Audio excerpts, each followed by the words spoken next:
السلام عليكم ورحمة الله. بسم الله الرحمن الرحيم. إليكم نص البيان الختامي ومخرجات ورشة عمل فلسطيني الخارج: الدور والتمثيل والتحديات بين النظرية والتطبيق، المنعقد في إسطنبول تركيا 2/2/2020 بدعوة من مركز دراسات الإسلام والشؤون الدولية Center for Islam and Global Affairs التابع لجامعة صلاح الدين زعيم في إسطنبول بتركيا، وبالتعاون مع المؤتمر الشعبي لفلسطيني الخارج Popular Conference for Palestinians Abroad. انعقدت ورشة عمل يومي 1 والثاني من فبراير شباط 2020 تحت عنوان فلسطيني الخارج: الدور والتمثيل والتحديات بين النظرية والتطبيق. وقد تم عرض 27 ورقة تناولت موضوعات عدة حول موضوع الورشة في 8 جلسات تناولت التمثيل الفلسطيني في الخارج من مختلف جوانبه والرؤية والآليات والاستراتيجيات اللازمة لتحقيق تطلعات وتفعيل أدوار فلسطيني الخارج. ولقد حضر الندوة 75 مشاركاً من أكاديميين ونشطاء ونخب فلسطينية جاءت من حوالي 20 دولة.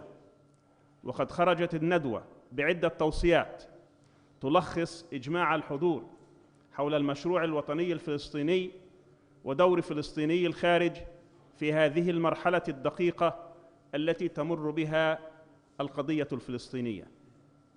ولقد اتفق الحضور على ضرورة بلورة رؤية شاملة للمشروع الوطني الفلسطيني وإنجازه في ظل محاولات تصفية القضية، بحيث تتضمن التمسك بالرواية التاريخية الفلسطينية ووحدة القضية والأرض والشعب، وتعريف الهدف الاستراتيجي المتمثل بهزيمة المشروع الصهيوني وتفكيك نظامه العنصري، مع الإصرار على الحفاظ على الهوية الفلسطينية واعتبارها هوية نضالية ساعية لحريتها، وكذلك الحفاظ على الثوابت والحقوق الوطنية المشروعة للشعب الفلسطيني بما فيها القدس الشريف وحق العودة ودحر الاحتلال وحق تقرير المصير. كما اتفق الحاضرون على التأكيد على الرفض الكامل والشامل لكل ما جاء في صفقة ترامب نتنياهو، وعلى ضرورة فك الحصار الجائر على غزة وتحرير الأسرى في سجون الاحتلال ومقاومة التطبيع الذي يدعو إلى تغيير وجهة الصراع إلى تهديدات وهمية أمام التهديدات الصهيونية الحقيقية التي تستهدف الأرض والشعب والمقدسات. وقد لخصت الورشة دور فلسطيني الخارج في 6 محاور كما يلي: 1. التأكيد على حق العودة المطلق لكل فلسطيني الشتات، وهو حق غير قابل للتفاوض أو التنازل عليه أو العمل على استخدام كافة الوسائل لتثبيته وتفعيله. 2. دعم الداخل الفلسطيني في صموده البطولي ضد الاحتلال ونظامه العنصري، وتقديم كل وسائل الدعم في مقاومته الشاملة حتى إنهاء الاحتلال. 3. الحفاظ على الهوية الفلسطينية العربية والإسلامية للشعب الفلسطيني في الداخل والخارج، مع التأكيد على الرواية الفلسطينية في مقابل الرواية الصهيونية المزيفة. 4. دعم صمود الشعب الفلسطيني ووحدته في الخارج، لا سيما في مخيمات الدول المحيطة بفلسطين، وتقديم كافة وسائل الدعم المادي والمعنوي للحفاظ على وجوده وحيويته وتطوير وسائل مقاومته ونضاله حتى عودته إلى وطنه فلسطين. 5. مد أواصر التعاون والتضامن والتنسيق مع كافة القوى الصديقة من الدول العربية والإسلامية والدولية ضد المشروع الصهيوني ورفض التطبيع مع نظام التمييز العنصري في كل المجتمعات الإنسانية، وتفعيل كافة وسائل دعم الشعب الفلسطيني. سادساً، المواجهة والاشتباك مع الحركة الصهيونية المعتدية على الحقوق الفلسطينية وحلفائها باستخدام وتفعيل كافة الوسائل المشروعة في كافة الساحات وعلى كل الأصعدة وفي كل المجالات، لا سيما السياسية والقانونية والحقوقية والاقتصادية والإعلامية والثقافية والأكاديمية والاجتماعية والشعبية والحضارية. كما أكد المشاركون على أن تفعيل دور فلسطيني الخارج ليس فقط حقاً طبيعياً، بل هو واجب مقدس يتكامل مع دور فلسطيني الداخل في دحر الاحتلال وتفكيك نظام التمييز العنصري واستعادة الحقوق والمقدسات. وبينما يؤكد الحضور على أهمية تمثيل الفلسطينيين في الخارج من خلال استخدام أي آليات أو تقنيات تمثل التمثيل الحر والعادل في كل جغرافيات الشتات للقيام بأدوارها بشكل ديمقراطي ومؤسسي، فإن الحاضرين يؤكدون أيضاً على أن أي كيانات تنشأ عن هذا التمثيل لا تسعى إلى استبدال أو التنافس مع كيانات سياسية أخرى قائمة. ولقد اعتبر الحضور أن الوجود الفلسطيني للاجئين في البلاد العربية المحيطة بفلسطين هو الوضع الطبيعي إلى حين تحقيق حق العودة، وعليه يناشد الحضور الدول العربية والإسلامية بتوفير البيئة الآمنة لعمل الفلسطينيين ومواطني هذه الدول لدعم القضية الفلسطينية، مع السماح لهم بتمثيل أنفسهم بغض النظر عن أوضاعهم القانونية. وقد قدمت الورشة توصيات تمثل مساحة مشتركة لكل من يمكن أن يستفيد من مخرجاتها تحقيقاً لمصلحة الشعب الفلسطيني في الخارج ومؤسساته وقواه الحية.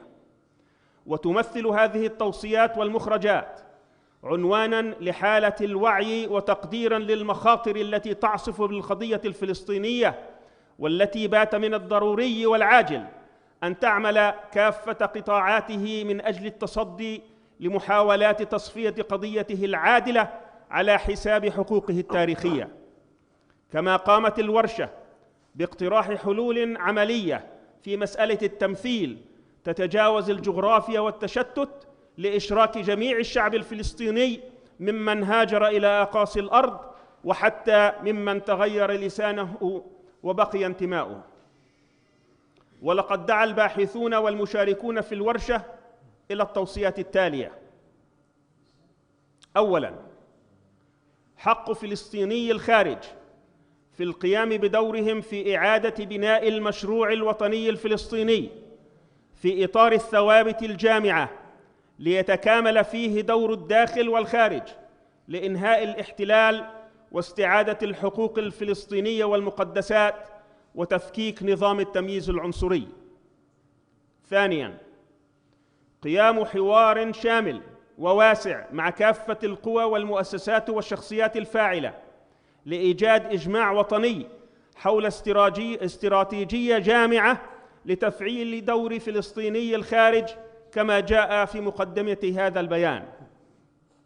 ثالثاً، التأكيد على إعادة الاعتبار للبعد العربي والإسلامي والتحرري والإنساني في الصراع مع الحركة الصهيونية التي تعمل على سلب الأرض وتشريد الشعب من خلال برامج فعالة للتواصل والتنسيق والعمل.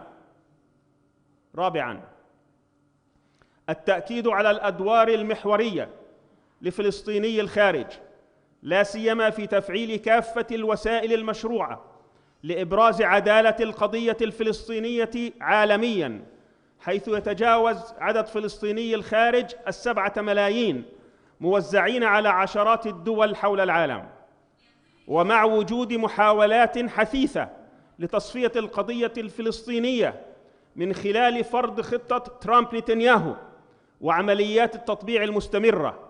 يوصي الحضور بعمل استراتيجيات شاملة لتفعيل دورهم وإيجاد صيغ وآليات لتنظيم عملهم في مواجهة التحديات المختلفة، لا سيما في مواجهة الحركة الصهيونية عالمياً والتصدي لها، لا سيما في الساحات الغربية، من خلال بناء تحالفات عالمية وحركات التضامن مع فلسطين وجماعات الضغط السياسية ومنابر إعلامية، وتفعيل كل الوسائل والتكتيكات التي تحاصر نظام الفصل العنصري في فلسطين، مثل حركة BDS، المقاطعة وسحب الاستثمارات والعقوبات.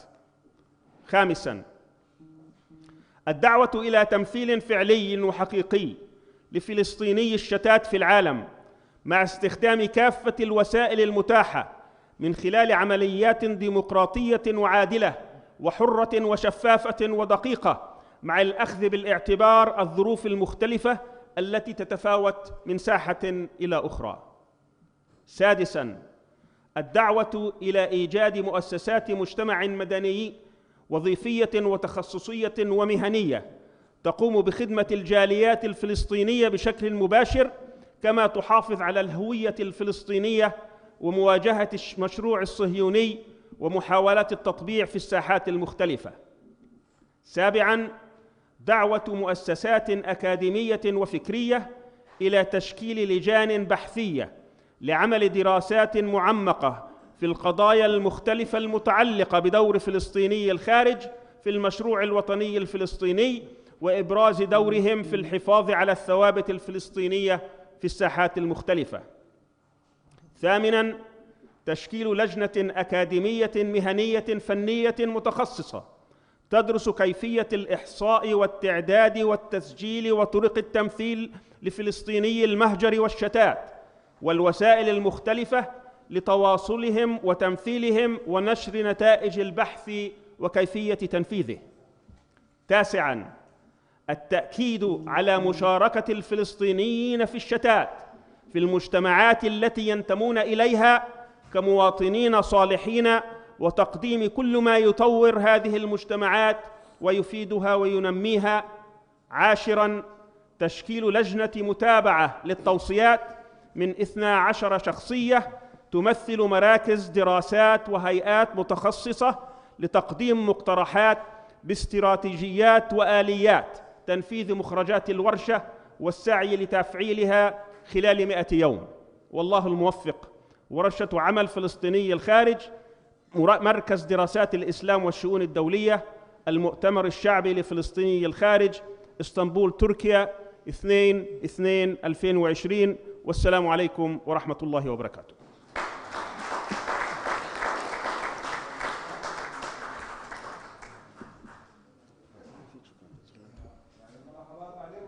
نشكر لكم حضوركم، وشكرا لكم لوجودكم معنا خلال يومين مضنين.